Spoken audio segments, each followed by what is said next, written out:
So in the last session we have discussed in the methods of boring, auger boring and wash boring. So in this session we will discuss the remaining two, the percussion boring and rotary boring. Percussion boring, water added, breaking stiff soils and rocks. Loose sands, not suitable. Slow in plastic clay.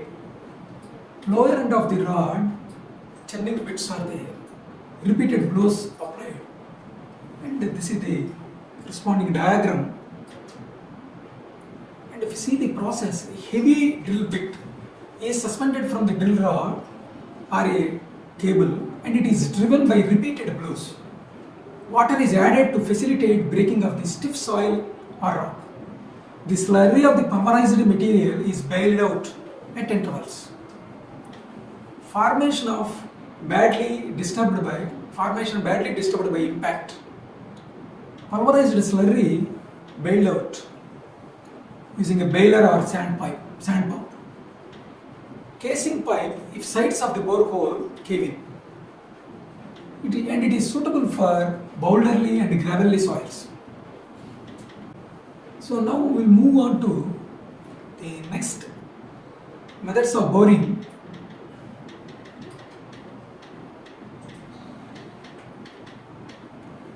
Just wait. And the rotary drilling, the fourth method of boring, it is a rotary boring. And this is the corresponding diagram. And you can observe here the flow of drilling mud, and it is a settling pit. A drill bit fixed to the lower end of the drill rod is rotated by power while being kept in firm contact with hole. Drilling fluid or bentonite slurry is forced under pressure through the drill rod and it comes up bringing the cuttings to the surface. When the soil samples are required, the drilling rod raised and drilling bit is replaced by sampler. So the core drilling and mud rotating drilling, two methods are there. So if the soil highly resistant to auger and wash boring, and especially this is suitable to sand, clay and rocks, unless badly fissured. It is a fast method, rock course by diamond drill bits.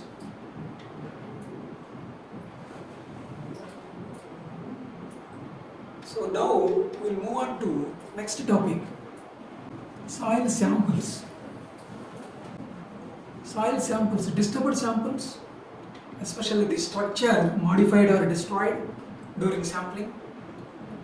And again in this representative samples, moisture content and the proportion of mineral constituent preserved in the case of representative samples. And these are useful for identification test.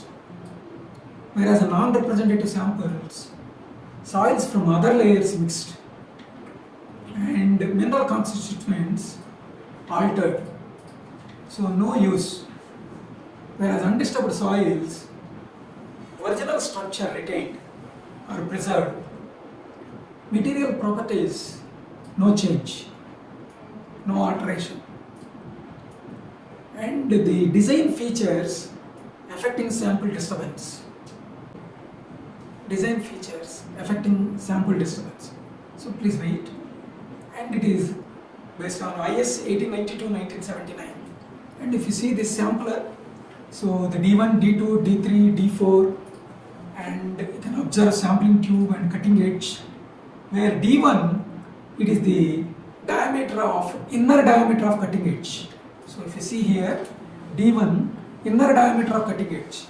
D2, if you observe, outer diameter of cutting edge. Whereas D3, inner diameter of sampling tube.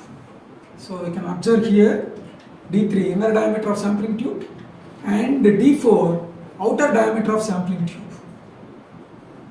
So the inside clearance definition, CI, D3 minus D1 by D1 expressed in a percentage. So the purpose is reduce friction, sampler and soil, and allowing for elastic expansion. large, so too much expansion will take place. Generally it's supposed to be 0.5 to 3%. Whereas outside clearance, CO d2 minus d4 by d4 into 100, that is, it is also expressed in percentage for reducing driving force, 0 to 2%.